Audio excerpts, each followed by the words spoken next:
Do you ever feel awkward around new people? It's like you don't know what to do. You don't know how to act. You don't know what to say. You can't keep a conversation going past the point of small talk. And we've all been there. It's a bit of a confidence killer. But the thing is, it's that this is normal. You don't have some sort of personality deficiency. You just don't know what to do. And this book, How to Win Friends and Influence People by Dale Carnegie, shows you exactly what to do. And this thing has been around for nearly 100 years or so. I think it was 1930 something. And it's still one of the best-selling books to this day. And there is a reason for that. And that reason is because it works. So he starts the book off with the fundamental techniques in handling people. These are like your baseline techniques. You need to know these to do the rest of the steps. These should be ingrained into your personality. But before we get into that, I'd like to make a promise to you. And that promise is that if you follow all of these principles I'm about to teach you from this book, your life will get better. Your relationships will get better. You will grow new friendships, better friendships. And all I ask in return for that is that you hit that subscribe button. It would mean the world to me. Now, let's get back to the video. Principle number 1. Don't criticize, condemn, or complain. We all know that person who does nothing but complain and give out about everything. And the thing is, do you like spending time with that person? I'm guessing the answer to that is a no, because nobody does. So why be that person? Carnegie says that most people don't blame themselves for the things that they do. So why would you criticize them about it? If you criticize them, you're going to put them on the defensive, and you're just going to make them try and justify their actions. And a great example of this in the book is this dude called Two Gun Crowley, and he was a notorious killer. This dude shot a cop. He gunned down a cop just for pulling him over and asking for his license. He just cop pulls him over, and he just goes and shoots the dude. And this guy goes and says, but right before he dies, and I'm going to read this out: "Under my coat is a weary heart, but a kind one that would do nobody any harm." This dude gunned down a police officer for no reason, and he doesn't blame himself. He thinks he's kind. This is why you can't criticize people, because they will not listen. So what do we do instead? The book says we should try and understand people instead of criticizing or condemning them. We should try understand why they do what they do, because there is a reason behind everything. So if you can figure that out, then you have a path of getting them to change their behavior if needed. Principle 2, give sincere and honest appreciation. In the book, Carnegie says that the desire to be important has spurred nearly every great achievement ever. It is the craving to be appreciated. And he uses the word craving like you're craving something you're addicted to because you get addicted to it. It is that powerful. But it's so rare nowadays that we show appreciation to people. Think of the times that somebody showed you appreciation for something that you did. You remember it. Think of the times that someone gave you a compliment on something that really meant a lot to you.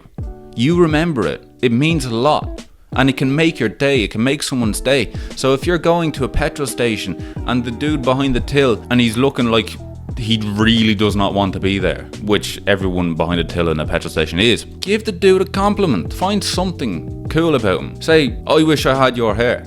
That type of thing. It doesn't have to be some deep thing. It could be like, "Oh, this guy's got a cool t-shirt." It's like, I haven't seen anything like that before. That's brilliant.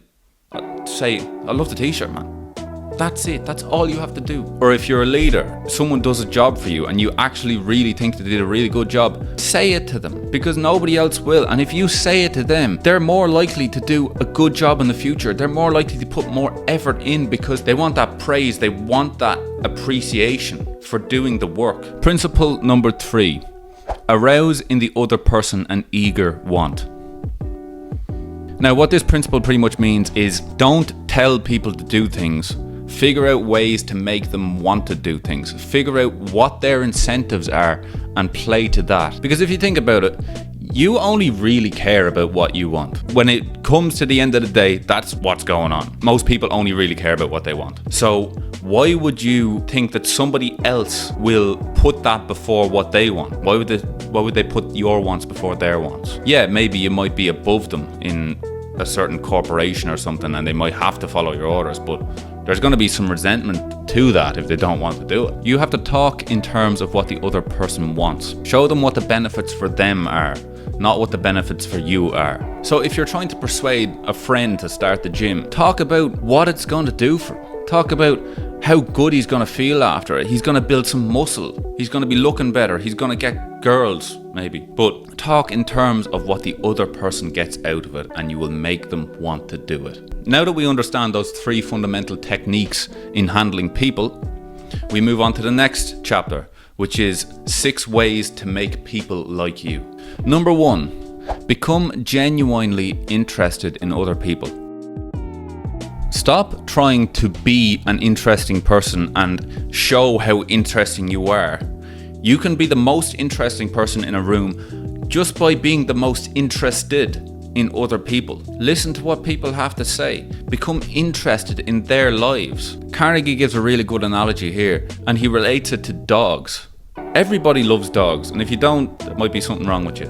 But dogs give unconditional love, and they're always interested in you. They're always happy to see you. They don't put their own needs first. They come over to you and they're wagging their tail and they're delighted to see you, like they're nearly jumping out of their skin. They're so happy to see you, and that's interest in you. So become genuinely interested in other people. Number 2, smile. The look on your face says a lot more about you than the clothes that you wear. A smile says so much about you. It says, I like you, I'm happy to see you, I'm glad you're here. It's another reason why dogs are such a hit. They're just happy to see you. If you just smile at people, you're happy to see them. And it makes them like you a lot more. We can all think back to one time when we had like an awkward interaction with someone. Maybe you go into a shop and some guy is just unnecessarily rude to you or something like that. I don't know about you, but that bothers me. And I'm like, oh, did I do something? What did I do to this guy? Why is he rude to me? Maybe he was just having a bad day. But were you smiling when you went up to him? Or did you have a big grumpy face because he had a big grumpy face? Were you confrontational? Or were you smiling and happy to see him? Because maybe if you were smiling and happy to see him, things might have gone a little differently. And that's something I always think about. Next one. A person's name is the most important sound to them in any language. The average person is more interested in their name than any other name on earth. Although this principle is less powerful these days due to all the email marketing with personalized names and stuff, you see your name come up in your email feed probably about 100 times a day. But it is still powerful nonetheless. So make the effort to remember people's names and call them by their names when you see them. Like if you haven't seen someone in, say, 4 or 5 years and they come back and they remember your name, maybe you've only met them 1 or twice, you're like, this guy was actually thinking about me. This makes me feel good. It makes me feel warm and gooey inside. And you can give that feeling to other people just by remembering their names. And if you're one of these people that says, oh, I'm so bad with names, stop. Stop speaking that over yourself because you are convincing yourself that you are bad with names. You're not bad with names. You just don't try and remember them. If you want to remember someone's name, either write it down, make a note of it in your phone, or just recall it in your head a couple of times and you'll remember it. Or what you can do is you can attach them to something that they are interested in or something that you can remember them by. Say, Jerry has a crazy head of hair, or Steve drives this car. So remember people's names and call them by their names. Next one, be a good listener. All that most people want is for someone to listen to them. And I don't mean about sit there and the stuff goes over your head. I mean actively listen and remember what they say. And encourage people to go deeper into the topics that are interesting to them. And if you master the skill of listening, you can be a great conversationalist without even having to talk much at all. You can just make eye contact with people and nod when they're saying something interesting, and maybe even pose a little interesting question about something they said a couple of minutes ago. And they'll realize, oh, this guy was listening. This makes me feel important. I like this guy. And listening is a skill that you can build and you can get good at. So be a good listener. Next one. Talk in terms of other people's interests. So if you're going to meet someone, or if you're going for an interview, or if you're going to meet an old friend that you haven't seen in a while, do 20 or 30 minutes of research on them. See what they like, see what their hobbies are, see what they're interested in. With the internet and everything nowadays, you can find out anything about anyone. You can find out what they're interested in. And if you do that, and you go and you meet with them, and then you start talking about that topic, they're immediately going to like you. They think, oh, this guy's into this as well. or maybe not as much as they are, but you have a base level understanding of it. And you can talk about it because you did a little bit of prep before you met them. So find out what people's interests are and talk in terms of their interests. Next one, make the other person feel important. This means, like we said in the last chapter, genuinely compliment people. Find something that you actually like about the person and make a compliment about it, because it will make their day. I can think of times that people have complimented me, and it might be years ago, but that sticks in your head. You remember it. And the crazy thing is, the bar is set so low for this, especially in Ireland and the UK, because we're all very reserved and nobody really hands out compliments. It's different in the US. You guys are more enthusiastic, whereas over here it's more, I'd say, cynical and reserved. But it's so rare for a random person to give you a compliment. And if you do that to someone, you will make their day. It doesn't have to be some big complex thing. Maybe it's, that's a cool necklace. I love your necklace. Like that's someone's day made. If someone looks muscular, compliment it. That will make their day, because they've spent so much time in the gym building that physique, and then you compliment it, and then their achievement is realized, and they will think about it all day, and then they'll like you because you made their day. You just go around, spread positivity. So that is the first half of the book, How to Win Friends and Influence People.